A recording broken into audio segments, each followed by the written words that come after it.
So far, we have shared many videos on walking in spirit, and the videos are available on my Facebook or YouTube page.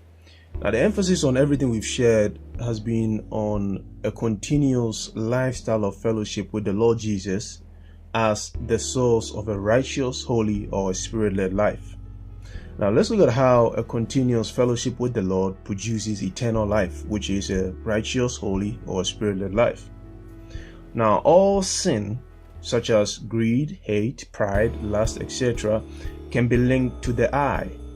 Want, think, feel, what the Bible refers to as the flesh and what many know as the self, which produces selfishness.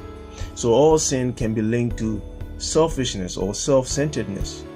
Now, if self-centeredness or selfishness is the vine of all sin, then the root is independence from God. When people feel separate or are separate from the Lord, they automatically get into a flesh or a self mode. So the Lord Jesus came to die to remove sin and to bring us into fellowship with God, because that fellowship brings us into union with the Lord, and because He is greater, we become dependent on Him in that relationship.